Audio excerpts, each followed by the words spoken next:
અરે ઓછું નાક પણ અસલી નાક. MDH કાશ્મીરી લાલ મરચાની પાવડર. MDH. વિસાવદર અને કડીની પેટા ચૂંટણીને લઈને પણ મોટા સમાચાર સામે આવ્યા છે. ચૂંટણીને લઈ ભાજપની પાર્લામેન્ટરી બોર્ડની બેઠક યોજાવાની. મુખ્યપ્રધાનના નિવાસસ્થાને આવતીકાલે સાંજે 6 વાગે બેઠકનું આયોજન. મુખ્યપ્રધાન, ભાજપ પ્રદેશ અધ્યક્ષ સહિતના સભ્યો આ બેઠકમાં હાજર રહેશે.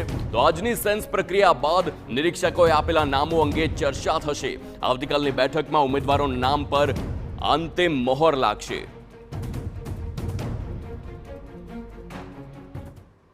તો જે પ્રકારે કડી અને વિસાવદરની પેટા ચૂંટણીની વાત થઈ રહી છે, પોલિટિકલ એડિટર કિંજલ મિશ્રા જોડાઈ ગયા છે. તેમની સાથે સીધી વાત કરીશું. કિંજલ, એક બાજુ ગ્રામ પંચાયત, તો તેની પહેલા પેટા ચૂંટણીની પણ જાહેરાત અને તે ચૂંટણી યોજાવાની છે. હવે સેન્સ પ્રક્રિયાની વાત થઈ રહી છે. આવતીકાલે અંતિમ બેઠક સાંજે 6 વાગે મળવાની છે. આખરે કયા કયા નામ જે રેસમાં સૌથી આગળ ચાલી રહ્યા છે અને કયા નામની જાહેરાત થાય તેવી શક્યતા?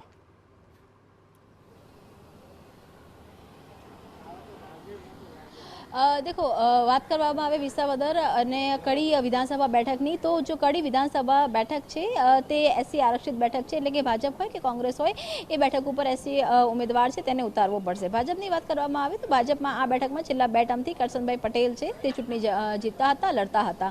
કડીની બેઠકની વાત કરવામાં આવે તો કડી બેઠક એ ભાજપનો ગઢ એટલે માનવામાં આવે છે કે નીતિનભાઈ પટેલ પણ ઘણો એક લાંબો સમય સુધી આ બેઠક ઉપરથી ચૂંટણી લડ્યા છે, જીત્યા છે. ત્યારબાદ 2 વખતે આ જે બેઠક છે તે કોંગ્રેસના ફાળે પણ ગઈ છે. 1990 થી આ બેઠકનું ગઠન થયેલું છે.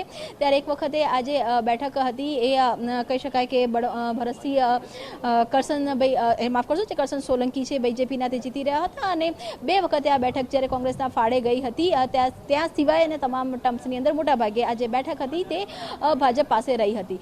અત્યારે તેમાં દાવેદાર કોણ બનશે તેને લઈ અને જે બેઠકનો દોર છે તે ચાલી રહ્યો છે. 1 વાગ્યાથી કડીમાં નિરીક્ષકોની બેઠક છે તે યોજાશે અને 4 વાગે ત્યાંના જે 50 જેટલા જે સ્થાનિક આગેવાનો છે તેમની બેઠક છે તે યોજાવાની છે. બીજી તરફ વિસાવદરની અંદર પણ સતત બેઠકનો દોર ચાલી રહ્યો છે. મોહન કુંડારિયા સહિતના જે નિરીક્ષકો છે ત્યાં પહોંચી ચૂક્યા છે.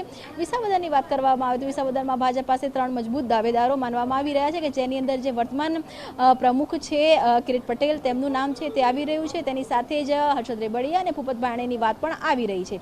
આ સિવાય પણ કોઈ નવું નામ છે તેની પણ વાત આવી શકે છે. આ જે નિરીક્ષકો છે, નિરીક્ષકો દ્વારા બંને જે બેઠકો છે તેની પર પેનલ બનાવવામાં આવશે. 3 નામોની પેનલ છે તે તૈયાર કરવામાં આવશે. આવતીકાલે સાંજે 6 વાગે સીએમ નિવાસસ્થાને પાર્લામેન્ટરી બોર્ડની બેઠક છે તે મળવાની છે. આ પાર્લામેન્ટરી બોર્ડની બેઠકની અંદર નિરીક્ષકો સાથે, સ્થાનિક સંગઠન સાથે જે પાર્લામેન્ટરી બોર્ડના પદાધિકારીઓ છે, સીએમ સહિત ભાજપ પ્રદેશ પ્રમુખ CR પાટીલ, વિજય રૂપાણી, નીતિન પટેલ સહિતના તમામ જે પદાધિકારીઓ છે તે હાજર રહેશે.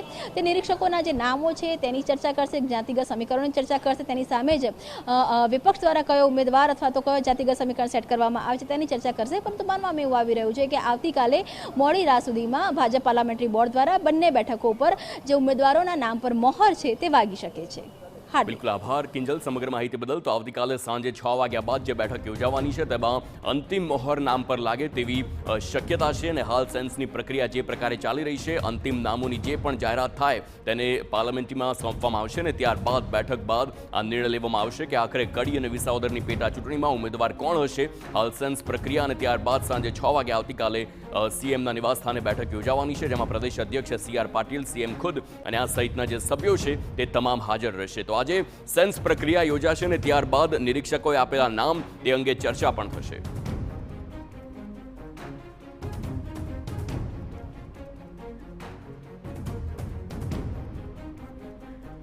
MDH બિરયાની મસાલા, પારંપરિક બિરયાનીનો અસલી સ્વાદ. असली मसाले साच साच MDH